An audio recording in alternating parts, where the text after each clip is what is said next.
Hello बच्चों, आज की इस वीडियो में हम कवर करेंगे द्विघात बहुपद के शून्यक कैसे ज्ञात किए जाते हैं और शून्यकों से द्विघात बहुपद कैसे ज्ञात किया जाता है।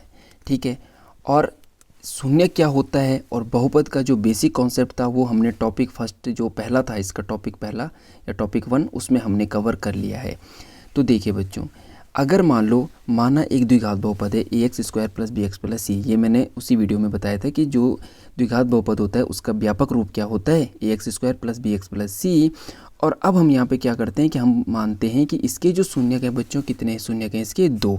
मैंने ये भी बताया था उस वीडियो में कि जो शून्यक होंगे वो डिपेंड करेंगे x की पावर पे। अगर x की पावर 2 है तो शून्यक 2 होंगे, x की पावर 3 है तो शून्यक 3 होंगे, x की पावर 1 है तो शून्यक 1 होगा। ठीक है, तो हमने लिख दिया कि मान लो एक द्विघात बहुपद है और उसके शून्यक क्या है बेटा, अल्फा और बीटा। तो जो हमें पता होना चाहिए, जो सूत्र हमें पता होना चाहिए इसमें, वो क्या है कि शून्यकों का जो योग होगा, अर्थात जो अल्फा प्लस बीटा होगा वो क्या होगा, x का माइनस लगेगा इसमें। ठीक है, -x का गुणांक बटे x² का गुणांक। ठीक है, अब गुणांक क्या होता है? गुणांक हमें पता होना चाहिए। गुणांक होता है जो चिपका हुआ होता है, जैसे x का गुणांक मीन्स x के साथ या x के बगल में। ठीक है, तो x के बगल में क्या है, b है, तो हम लिख सकते हैं माइनस तो यह ही, तो -b और x² का गुणांक मीन्स x² के बगल में, तो कितना है, a। ठीक है, तो हम लिख सकते हैं जो शून्यकों का योग होता है अल्फा प्लस बीटा वो होता है -b/a। ठीक है बच्चों, इसी प्रकार शून्यकों का जो गुणनफल होता है अल्फा इंटू बीटा वो होता है अचर पद। अचर पद क्या होता है, जिसके साथ कोई भी चर राशि नहीं होती, तो अचर पद क्या है यहाँ, c है। ठीक है, और x² का गुणांक, x² मैंने x² के जो बगल में, तो क्या है, a है। ठीक है, तो याद करने का इतना तो आपको याद करने का सबसे आसान तरीका क्या है, ये आप देख भी रहे होंगे कि जो हर है ना, हर x² का गुणांक है यहाँ भी और यहाँ भी, मीन्स हर में a होगा, हर में क्या होगा, a होगा। पहले वाले में -b और गुणनफल में c आ जाता है। ठीक है, तो ये जो है ये आपको समझना भी है और याद भी करना है। ठीक है, शून्यक आप समझ गए होंगे। शून्यक भी मैंने पिछली वीडियो में बताया था। शून्यक क्या है, मीन x के वो मान है, x के वह मान है जहाँ पर ये मेरा जो बहुपद है ये क्या हो जाएगा, शून्य हो जाता है। ठीक है ना, तो x के ये मान है जहाँ पर ये बहुपद क्या होगा, शून्य होगा। अगर हम उन शून्यकों को जोड़ते हैं तो वो इसके बराबर होगा, और शून्यकों का गुणनफल करते हैं तो वो इसके बराबर होगा। चलिए, अब इनसे रिलेटेड हम सीधे क्वेश्चन करते हैं जो बोर्ड में पूछे जाते हैं। तो चलिए शुरू करते हैं। तो देखिए बच्चों, इस प्रकार का क्वेश्चन जो है वो बोर्ड में पूछा जाता है और काफ़ी इम्पोर्टेंट होता है। ये समझिए कि आता है यहाँ से। ठीक है, हर बार 1 या 2 क्वेश्चन इस एक्सरसाइज से आते हैं। तो क्या कह रहा है, द्विघात बहुपद, ये दे रखी है इसने, द्विघात बहुपद 6x² - 3 - 7x के शून्यक ज्ञात कीजिए और शून्यकों तथा गुणांकों के बीच के संबंध की सत्यता की जांच कीजिए। ठीक है, पहले हमें यहाँ तक करना है, पहले हम शून्य ज्ञात कर लेंगे। ये जो रिलेशन निकालना है शून्यक और गुणांकों के बीच में, ये हम कर देंगे। ठीक है ना, तो सबसे पहले हमें क्या करना है, शून्यक ज्ञात करना है। और अगर आपको पता होगा, शून्यक मीन्स जो हम गुणनखंड करते थे। ठीक है, और गुणनखंड करना हम सीख गए थे बच्चों 8 में, क्लास 8 से हम गुणनखंड करना हमें आना चाहिए। तो देखिए, सबसे पहली बात, अगर आप क्वेश्चन को ध्यान से देखो, मैंने वो क्वेश्चन उठाया है जो थोड़ा टेढ़ा था। ठीक है, आसान क्वेश्चन मैंने छोड़ रखे हैं। तो इसमें देखिए, आप सबसे पहले क्या करते हैं, हमारा अगर आपको ध्यान होगा कि जो हमारा द्विघात बहुपद का जो व्यापक रूप होता है उसको अगर आप ध्यान से देखें तो उसमें ax² + bx + c, अर्थात जो x की जो पावर है ना वो घटते क्रम में, देखिए x की घात 2 है, फिर x की घात 1 है, फिर x की घात 0 है। ठीक है, इस प्रकार से। तो यहाँ पे देखिए, यहाँ पे ये जो है ये इसने थोड़ा इधर उधर कर रखा है, तो हम पहले करके इसको क्या करेंगे, हम इसको या करके लिखेंगे कि पहले क्या होगा, 6x² तो ठीक है, लेकिन ये -7x पहले आएगा और उसके बाद बेटा क्या हो जाएगा, 3 लास्ट में जाएगा। ठीक है, यहाँ तक कोई दिक्कत नहीं है। अब हम क्या करेंगे, देखिए ये मैं आपको ये समझा रहा हूँ, मैं आपको ये समझ के बता रहा हूँ कि मान लो आपको बिल्कुल नहीं आता है, आपको गुणनखंड आप भूल चुके हो, तो चलो शुरू से शुरुआत करते हैं। तो क्या करते हैं, x² का गुणांक मीन्स x² के बगल में, देखिए यहाँ पे रफ काम कर रहा हूँ मैं, तो हम क्या करेंगे, जो x² का गुणांक है, ठीक है, x² का गुणांक है वो गुणा करेगा बेटा अचर पद के साथ। किसके साथ, अचर पद के साथ। ठीक है, तो ध्यान से देखिए, क्या है एक्स स्क्वायर का गुणांक, एक्स स्क्वायर का गुणांक कितना है यहाँ पे 6 है। तो ठीक है 6 गुणा करें किसके साथ, अचर पद, अचर पद कितना है 3 है। अभी चिन्ह वगैरह छोड़ दो, तो 6 ते कितना हो रहा है 18 हो रहा है, कितना हो गया 18। 18 के सारे गुणनखंड लिख दीजिए आप, ठीक है। तो पहला क्या होगा 18 एकम 18 होगा, दूसरा क्या होगा बेटा 9 दूनी 18, ठीक है 1 18, ये 9 दूनी 18 होगा, 3 का हाँ 3 छक्के 18, 4 का नहीं जाता, 5 का भी नहीं जाता, 6 का फिर वही हो गया, वही रिपीटेशन हो रहा है, ठीक है ना। ये 3 क्या है इसके गुणनखंड है। अब देखिए इनमें से ऐसा कौन सा गुणनखंड है, ध्यान से देखिए। और मैं आपको ये बता दूं कि जो हम ये काम कर रहे थे ना, जो हम ये काम कर रहे थे, इसको किनारे पे ले गए, इन दोनों को गुणा किया, हमारा मेन मोटिव है जो ये 7 है ना यहाँ पे, ये 7, इसको यहाँ से इसको टुकड़े करना, बस इसके क्या करना, ये जो 7 है जो x का गुणांक है इसके टुकड़े करना है। अब इसको तोड़ने के लिए मैं क्या कर रहा हूँ, इन दोनों की सहायता ले रहा हूँ। मैंने क्या किया, अलग पे ले गया, इन दोनों को मैंने मिला दिया, इन दोनों को गुणा करके ये बड़ा हो गए, अब इनमें एकता आ गई, अब इन 18 बन गई ये। अब मैंने इनमें से कुछ ऐसे जासूसों को अंदर भेजूंगा जो इसको तोड़ दे। तो 7 को तोड़ने के लिए यहाँ क्या है मेरे पास, देखिए ये तो नहीं तोड़ सकते क्योंकि अगर मैं इनको जोड़ता हूँ तो 19 हो रहा है, इनको घटाता हूँ तो 17 होता है, इनको मैं जोड़ता हूँ तो 11 होता है, घटाता हूँ तो 7 होता है। हाँ ये कर सकता है, ये वाला जो क्या है, ये वाला ये जोड़ा जो है ये इसको रिप्लेस कर सकता है, ये नहीं कर सकता। देखिए 6 को 3 जोड़ूंगा 9 होगा, 6 में 3 करो 3, तो सिर्फ ये एक जोड़ा है जो इसको यहाँ से रिप्लेस कर सकता है। अब हम क्या करेंगे, ध्यान से देखिए बच्चों 6 ऐसी रहेगा, ठीक है, 6x स्क्वायर ऐसी रहेगा, ठीक है, माइनस भी ऐसी रखिए आप। जो ये 7 है इस 7 की जगह हम क्या रखेंगे 9, अब क्योंकि घटा के आ रहा है 9 में से 2 जाएगा तभी तो 7 आएगा, तो हमें यही लिखेंगे 9 माइनस 2, बाहर का x ऐसे चिपका दीजिए, माइनस का 3। आई होप आपको कोई दिक्कत नहीं हुई होगी, ठीक है। 9 में से 2 गया 7, बाकी माइनस बाहर है, x बाहर है, ठीक है। अब x को अंदर लाएंगे, ऋण को, ये वाला ऋण है इसको रहने दीजिए बाहर, तो ये हो जाएगा 6x स्क्वायर माइनस, ये अंदर आएगा बेटा x, तो ये हो जाएगा 9x माइनस 2x माइनस 3। अब इस ऋण को अंदर ले जाते हैं क्योंकि यही ऋण है जिसकी वजह से ब्रैकेट लगा हुआ, ऋण अंदर जाएगा तो ब्रैकेट हट जाएगा, तो 6x स्क्वायर ये अंदर जाएगा तो कितना हो जाएगा 9x हो गया, क्योंकि प्लस का है, प्लस माइनस का माइनस, ये हम माइनस माइनस टकरा के क्या बना देंगे, प्लस बना देंगे, ये हो जाएगा 2x माइनस का 3। अब हमारे पास क्या हो गया, यहाँ पे 4 पद हैं, 1 2 3 4, ठीक है। तो इस 4 पद में 2 पद यहाँ के निकल गए और 2 पद यहाँ के निकल गए, ठीक है, जोड़े बना दिए हमने। अब हम देखेंगे क्या कॉमन आ रहा है, यहाँ से मैं देखूंगा तो मेरे पास 3 कॉमन आ रहा है, ठीक है, 3 कॉमन आ रहा है, और यहाँ से x भी कॉमन आ रहा है, तो यहाँ बचेगा 3 दूनी 6, 2x बचेगा, और यहाँ हो जाएगा बच्चों 3 3 9, x तो पहले से बाहर है, ठीक है, तो 3 3 9, x बाहर है, यहाँ से हो जाएगा इस प्रकार से, और यहाँ कुछ है नहीं कॉमन निकालें तो +1 आएगा, तो यहाँ बचेगा 2x, नहीं यहाँ -1 आएगा कॉमन, ठीक है, क्या आ जाएगा -1 हो जाएगा, तो नहीं सॉरी ये प्लस ही रहेगा और ये ऐसे रहेगा 2x माइनस 3, ठीक है।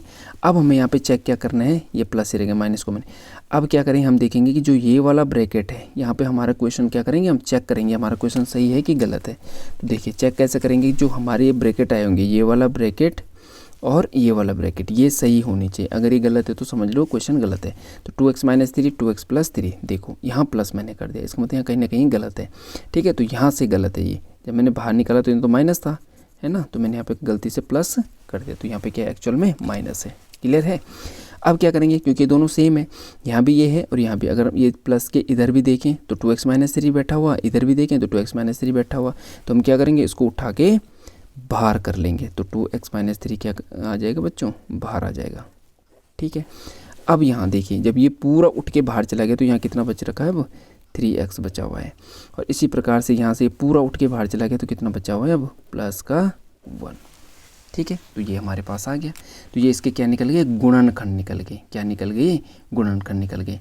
अगर मुझे इसके शून्यक निकालने हैं तो हम बोलेंगे कि जो दिया गया बहुपद है वो इस मान पे क्या है, 0 हो जाता है। ये जो बहुपद है ये इस गुणनखंड पे क्या हो रहा है, क्योंकि गुणनखंड है, निकल गए, तो इस मान पे ये क्या हो जाए, 0 हो रहा है। तो अर्थात हम इसको लिख सकते हैं 2x माइनस 3 बराबर 0, ठीक है, और इसको भी लिख सकते हैं हम 3x plus 1 is equal to 0।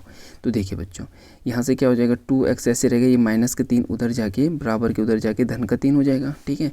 2 और x का रिलेशन क्या है, गुणा का है, तो x बराबर कितना हो जाएगा, 3/2, इसी प्रकार से ये 3x, ये प्लस का 1 उधर जाके क्या हो जाएगा, माइनस का 1 हो जाएगा, ये इंटू है तो उधर जाके क्या कर देगा, डिवाइड कर देगा।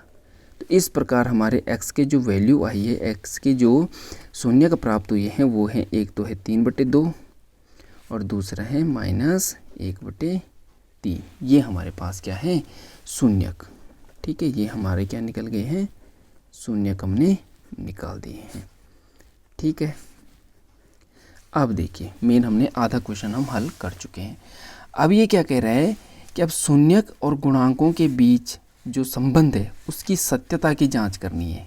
ठीक है, अर्थात कि अभी आपको पता होगा हम क्या कर रहे थे, हमारे जो शून्यक निकल रहे थे उनको जब जोड़ रहे थे तो हमने कहा था कि ये निकलता है, और जब शून्यकों का गुणनफल कर रहे थे तो ये आता है। तो क्या ये सच में ऐसा होता है या नहीं होता है, इसको हम चेक करते हैं। ठीक है, तरीके अपने अपने आप किसी भी तरीके से कर सकते हैं।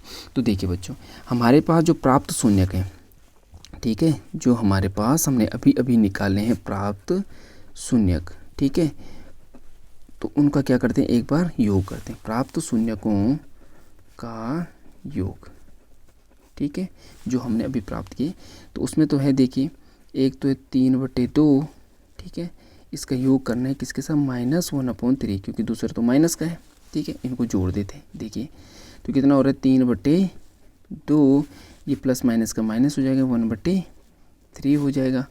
ठीक है, उसके बाद देखिए आप क्या हो जाएगा, कैसे करते हैं हम इसका, लासा लेंगे, 3 दूनी कितना हो जाएगा, 6 हो जाएगा, फिर 3 तिया हो जाएगा 9, -2 × 2। ठीक है, 9 में से 2 गया बेटा, कितना हो जाएगा, 7/6। कितना आ रहा है, 7/6। जो शून्यकों का योग होता है सूत्र से, जो हमारा सूत्र कहता है उसमें जो शून्यकों का योग होता है बेटा वो होता है अल्फा प्लस बीटा। क्या होता है, अल्फा प्लस बीटा होता है सूत्र जो हमारा कहता है। उसमें ये क्या कहता है कि क्या होता है, -b/a होता है। ये कहते हैं ना शून्यकों का योग -b/a है, तो हम लिख लेते हैं -b/a। ठीक है, अब देखिए जो हमारे पास क्वेश्चन पूछा गया था उसमें b क्या है, देखिए b क्या है, b क्या था, ऋण 7 है, b क्या है, ऋण 7 है। तो देखिए, तो यहाँ देखिए ये जो माइनस ये सूत्र का है और वहाँ कितना है, -7 है। ठीक है, a बराबर क्या है, a क्या होता था हमारा x का गुणांक, तो a कितना है, 6 है, तो यहाँ लिख दीजिए 6, और इसे ये कट जाएगा तो बराबर 7/6। अब देखिए बच्चों ये बराबर आए कि नहीं आए, ये सूत्र वाला 7/, ये हमने सूत्र से निकाला 7/6, और यहाँ हमारा इससे जो वास्तव में हमारा क्या है 7/6, तो ये दोनों क्या है, बराबर है। इसका मतलब जो योगफल है उसकी जांच तो सही निकली। अब हम इसी प्रकार से किसका करेंगे, गुणनफलों का। ठीक है, तो हम लिखेंगे शून्यकों का गुणनफल। तो क्या होता है, क्या दे रखा है इन्होंने, एक तो हमारा नहीं, जो हमने निकाला, एक तो निकाला 3/2, गुणा गया एक है -1/3। ठीक है, गुणा क्या होता है, अंश अंश में करते हैं, हर हर में करते हैं, तो 3 एकम क्या हो जाएगा बेटो, 3 प्लस माइनस का माइनस, और 3 दूनी 6। ठीक है, ये आपस में क्या करते हैं, 3 एकम 3, 3 दूनी 6, तो ये आ रहा -1/2, क्या आ रहा -1/2। ठीक है, अब जो सूत्र कह रहा था, जो सूत्र से हमने लिखा था कि शून्यकों का जो गुणनफल होता है वो होता है अल्फा × बीटा, और क्या होता है, C/A होता है। ठीक है, C हमारे क्या था, यहाँ देखिए C हमारा था -3, C क्या था, -3, तो हम लिखेंगे यहाँ पे C की जगह -3। और मैंने क्या बोला था, हर में तो x² का गुणांक ही रहेगा, 6 ही रहेगा। देखिए आगे ना सेम, 3 × 3, 3 × 6, तो कितना है, -1/2। तो हमने इसकी जांच कर दी, और जांच करके हमने पाया कि ये क्या है, आपस में बराबर है। आया कि नहीं आया। ठीक है, तो इस प्रकार से हम क्वेश्चन को करेंगे। तो आई होप आपको समझ में आया होगा।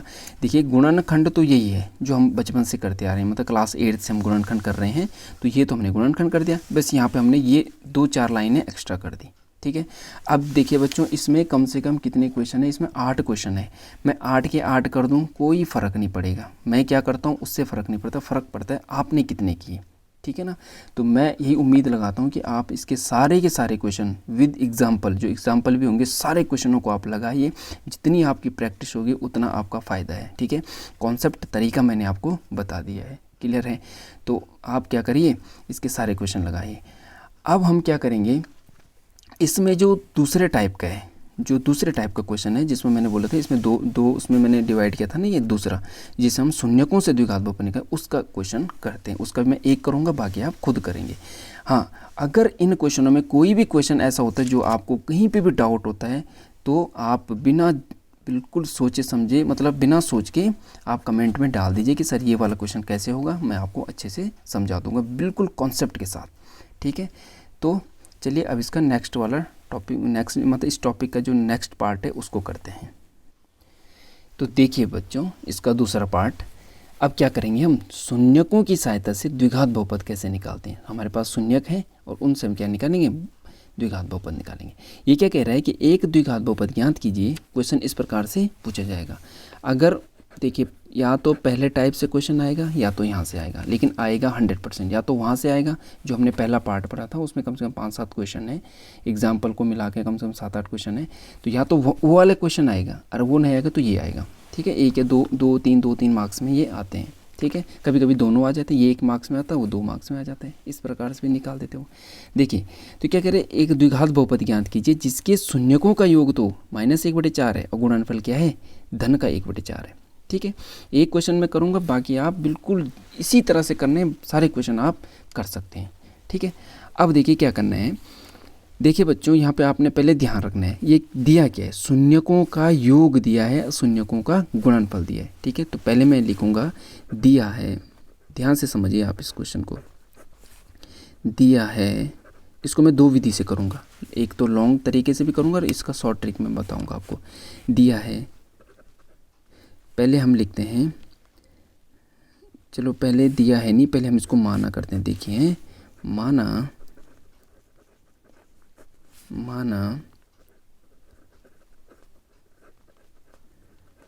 द्विघात बहुपद के शून्यक। क्या माना था हमने, अगर आपको याद होगा क्या मानते हम, अल्फा एवं बीटा है, अल्फा एवं बीटा है। हमने मान लिया कि माना जो द्विघात बहुपद है उसके जो शून्यक हैं वो क्या है, एक तो अल्फा है और दूसरा क्या है, बीटा है। ठीक है, अब देखिए, अब लिखेंगे ना ये वाली लाइन, दिया है। अब देखेंगे दिया है, क्या दिया है कि शून्यकों का योग, क्या दिया है, शून्यकों का योग। तो शून्यकों का योग अर्थात जो अल्फा और बीटा है उनको क्या कर दो, जोड़ दो, बराबर कितने, -1/4 तथा शून्यकों का गुणनफल, शून्यकों का गुणनफल alpha into beta is equal to 1/4। यहाँ पे आपको एक कॉन्सेप्ट समझना है, वो क्या है, देखिए आप ध्यान से देखिए कि अगर हमारे पास ये दिया है, शून्यक दे रखे हैं, ठीक है, अब भी इससे पहले जब हमने क्वेश्चन किया था तो हमारा जो, अगर हमारी जो वैल्यू आई थी, देखिए आप किस प्रकार से हमारी वैल्यू आई थी, यहाँ पे मैं आपको बताना चाहता हूँ। देखिए बच्चों, इस प्रकार से हमारी वैल्यू आई थी, ध्यान से देखिए। यहाँ पे क्या हुआ था, ये आया था हमारा, पहले हमारे क्या निकले थे, गुणनखंड निकले थे। ध्यान से देखिए ये कॉन्सेप्ट, यहाँ पे हमारे क्या निकला था, गुणन 2x - 3 और 2x + 1 ऐसे निकला था। फिर हमने इनको अलग अलग जीरो करके तब हमारी x की वैल्यू आई थी अलग अलग। देखिए x का मान 3/2 और x का मान ये, अर्थात यहाँ पे मेरे पास क्या रखा है कि x का मान ये अल्फा आ रखा है और ये बीटा आ रखा है। ठीक है, जब मैं अगर इसको उल्टा करता हूँ, अगर मैं इसको ऐसा करके ले जाता हूँ तो ये जो है -1/3 ये इधर की तरफ आए ना, तो ये क्या हो गया, प्लस का हो गया था। ठीक है, आपको ध्यान से समझो आप, ठीक है ना, माइनस ये तो इधर चिंग गया, फिर -1 इधर आके ऐसा हुआ। इसी तरह का इसको हमने क्या कर दिया था, ये वापस ले जाना। ठीक है, अर्थात जैसे मान लो यहाँ पे x का मान -1 होता है, x का मान क्या होता है, -1, तो जब मैं इसको उल्टा करता तो ये x - 1 इधर आके x + 1 ऐसा रहा होगा ना, ये गुणनखंड, पहले गुणनखंड ऐसा रहा होगा, तब ये हम जब इसको बराबर में जीरो किया तब ये ऐसा हुआ है कि नहीं, समझ रहे आप। तो इसी प्रकार से जो हमारा यहाँ पे देखिए आप, इस प्रकार हमने बोला कि इसके जो शून्यक हैं, एक अल्फा है तो एक बीटा है। ठीक है, तो द्विघात जो हमारा बहुपद है उसके गुणनखंड क्या रहे होंगे। ठीक है, अब देखिए क्या लिखेंगे, तो हम लिखेंगे द्विघात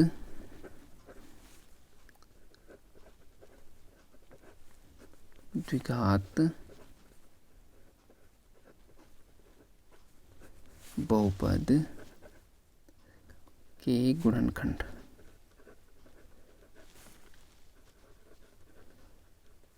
द्विघात बहुपद के गुणनखंड क्या रहे होंगे? जब ये अल्फा है तो इसका मतलब ये एक्स के उधर साइड रहा होगा, तो गुणनखंड क्या हुआ होगा इसका? एक्स माइनस अल्फा रहा होगा। और इसी प्रकार ये रहा होगा एक्स माइनस बीटा, रहा होगा कि नहीं रहा होगा? ठीक है, जब हमने इसको अगर हम एक स्टेप पीछे ले जाएं तो अगर ये शून्यक अल्फा है तो ये पीछे ऐसा रहा होगा। ठीक है, और ये ऐसा, इसको अगर हम बराबर में जीरो कर देंगे तो एक्स बराबर बीटा, इसको बराबर जीरो कर देंगे एक्स बराबर अल्फा, आ तो गया वही। ठीक है, तो ये रहा होगा। अब हम क्या करेंगे, इनको गुणा कर दीजिए आप। तो एक्स गुणा एक्स क्या हो जाएगा बेटा? एक्स स्क्वायर हो गया। एक्स का अल्फा के साथ हो गया तो कितना हो जाएगा? माइनस अल्फा एक्स होगा। बीटा करेगा इसके साथ, किसके साथ? एक्स के साथ, तो कितना हो जाएगा? Minus beta x. और अल्फा बीटा करेगा तो माइनस माइनस का प्लस क्या हो जाएगा? Alpha into beta. ठीक है, एक्स स्क्वायर ऐसा रहेगा, यहाँ भी माइनस है तो माइनस को बाहर ले लो, एक्स भी यहाँ है, एक्स को बाहर ले लो, यहाँ बचेगा अल्फा प्लस बीटा, और प्लस यहाँ क्या बचेगा? Alpha plus beta. ठीक है, अब देखिए यहाँ हमारे पास है अल्फा प्लस बीटा मान क्या है? 1/4। देखिए ध्यान से, एक्स स्क्वायर माइनस एक्स, ये एक्स को बाद में लिख लेते, चलो कोई दिक्कत नहीं। तो ये कितना है? -1/4। अल्फा बीटा की जगह मैंने लिख दिया -1/4 प्लस अल्फा इंटू बीटा, गुणनफल हमें दिया है। ठीक है, तो यहाँ मैंने लिख दिया 1/4। यहाँ पे हम लिख देंगे जो मान हमने रखा है वो हमारे पास दिया है, हम ऐसे नहीं रख रहे हैं। ठीक है ना, तो ये हमने रख दिया।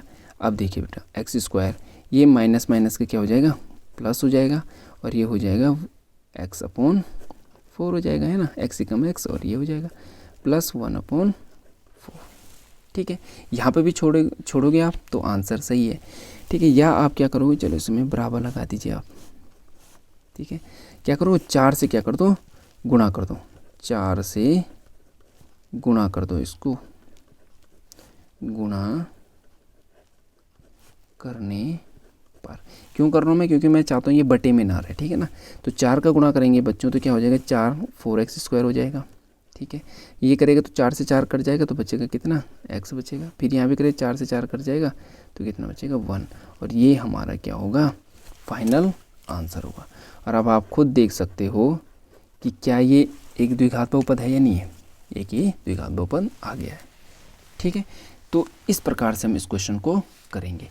अब यहाँ पे काफ़ी बच्चे क्या कर सकते हैं, यहाँ पे बच्चे डर सकते हैं, घबरा सकते हैं, सर ये बिल्कुल लंबा अजीब सा लग रहा है। आपने क्या करना है, मान लो हमारे पास क्वेश्चन आ गया, इसी क्वेश्चन को मैं करता हूँ शॉर्ट ट्रिक से। देखिए, शॉर्ट ट्रिक का मतलब अब ये नहीं है कि बिल्कुल अब उंगली पे करना है ना। ऑप्शन तो आएगा नहीं आपके पास कि आपने टिक मार दिया, है ना, हल तो करना पड़ेगा। हम क्या लिखेंगे, सीधे से क्या करेंगे, जैसे हमारे पास बहुपद हम लिखेंगे दिया है, जैसे ये क्वेश्चन है तो हम लिखेंगे, फिर से कर रहा हूँ मैं इसको। ठीक है, दिया है तो हमारे पास दिया था अल्फा प्लस बीटा, शून्यकों का योग कितना था बच्चों? -1/4। शून्यकों का जो गुणनफल था वो था 1/4। ठीक है, अब हम लिखेंगे चूँकि जो हमारी क्या होती है द्विघात बहुपद, द्विघात बहुपद क्या होता है? ax square plus bx plus c, ये होता हमारा द्विघात बहुपद। ठीक है, क्या करेंगे, a बराबर 1, b बराबर -अल्फा प्लस बीटा और c बराबर अल्फा इंटू बीटा रखने पर सीधे ऐसे कर दो आप। ठीक है, तो क्या हो जाएगा, अब देखिए a की जगह क्या करना है, 1 रख दीजिए, तो एक्स स्क्वायर प्लस, ये मैंने बीटा की जगह क्या लिखना है, -अल्फा प्लस बीटा एक्स, और प्लस सी की जगह क्या रखना है, अल्फा इंटू बीटा रखना है। मान रख दीजिए x square minus alpha plus beta, तो अल्फा प्लस बीटा की जगह कितना आ जाएगा, -1/4 बाहर से एक्स, और अल्फा बीटा की जगह कितना आ जाएगा, 1/4 आ गया। ये एक्स स्क्वायर माइनस माइनस का प्लस x/4 प्लस 1/4। ठीक है, 4 से वो डिवाइड कर दें, वो मल्टीप्लाई कर देंगे, 4x square plus x plus 1, और ये रहा हमारा आंसर। ठीक है, तो अगर आपको उसमें थोड़ी दिक्कत हो रही है, उस विधि से आपको डर लग रहा है, तो आपने ये करना है, x बराबर 1 रखना है, b की जगह ये रखना है और c की जगह ये रखना है। ये पहले आपको लिखना पड़ेगा। ठीक है, द्विघात बहुपद लिखेंगे ये, क्लियर है। इसमें बोलेंगे कि हम ए बराबर 1 रख रहे हैं, बी बराबर हम क्या रख रहे हैं, शून्यकों का योग, सी की जगह पे क्या रख रहे हैं, गुणनफल रख रहे हैं। तो ये ध्यान रखना है कि जब शून्यकों का योगफल रख रहे हो तो वहाँ पे माइनस जरूर रखना है, वहाँ पे माइनस हमारा पहले ही लग जाएगा और इसी के साथ देखिए हमारे क्या हो जाएगा, आंसर आ जाएगा। ठीक है, तो सेम जैसे मैंने ये क्वेश्चन किए इसी प्रकार से आप इसमें कितने क्वेश्चन हैं, 2 4 6 क्वेश्चन यहाँ हैं एक्सरसाइज में, और एग्जाम्पल में भी 5 6 शायद कम से कम 3 4 तो होंगे। तो बच्चों आप इन सब को खुद लगाइए, पेपर आपने देना है, मेहनत आपकी होगी। हम यहाँ पे कितने भी कर लें, मैं यहाँ पे पूरी बुक्स कर दूँ, आर एस अग्रवाल कर दूँ, आर डी शर्मा सारे हल कर दूँ, कोई फ़ायदा नहीं। आप क्या करोगे वो मैटर करता है। तो आप क्या करिए, आप इन क्वेश्चनों को लगाइए। आपको जो क्वेश्चन समझ में नहीं आएगा उसके लिए हम बैठे हुए हैं, आप बोलिए, आप कमेंट में लिखिए सर ये कैसे करा आपने, हम बताएंगे, ये हमारा फ़र्ज़ है। और आप कमेंट करोगे तो हमारा हौसला बढ़ेगा, हमारा बिल्कुल एक मज़ा आता है, एक अच्छा लगता है कि हाँ हमसे कोई कनेक्ट है ना। तो चाहे हम गलती हमसे हो रही है तो आप बताइए बेटा, हम सुधारेंगे, है ना, लेकिन हमसे आप जुड़े रहिए, ठीक है ना। तो आई होप आपको अच्छा लगा होगा, वीडियो समझ में आई होगी। मैंने अपनी तरफ से काफ़ी कोशिश करी है अच्छे से समझाने की, ठीक है। अब हम इसके बाद जो हमारा इस चैप्टर का लास्ट टॉपिक है उसको कवर करेंगे और उसी के साथ हमारा ये चैप्टर ख़त्म हो जाएगा। तो मैं आपको मेन क्या कर रहा हूँ, मेरा मेन मोटिव है कि प्रत्येक चैप्टर से बोर्ड में और एग्ज़ाम के पॉइंट ऑफ व्यू से क्या इंपॉर्टेंट है और क्या क्या हमें किस प्रकार से पढ़ना है, उस चीज़ को मैं आपको समझा रहा हूँ। मैं पूरे रामायण नहीं कर रहा हूँ कि पूरे क्वेश्चनों को हल कर रहा हूँ, नहीं, मैं आपको मेन कॉन्सेप्ट बता रहा हूँ और इम्पोर्टेंट मतलब आपको बिल्कुल ये समझिए कि आपकी रिवीजन करा रहा हूँ आपका बोर्ड का, क्योंकि एग्ज़ाम आने वाले अगले 2 महीनों के अंदर अंदर, ठीक है। तो चलिए बहुत हो गया इतना, और अगर आपको वीडियो अच्छी लगी हो तो लाइक शेयर और सब्सक्राइब ज़रूर करिएगा, ठीक है। और कहीं कोई भी दिक्कत हो तो कमेंट में आप अपनी प्रॉब्लम बता सकते हैं। तो चलिए मिलते हैं इसके नेक्स्ट टॉपिक में, तो तब तक के लिए धन्यवाद।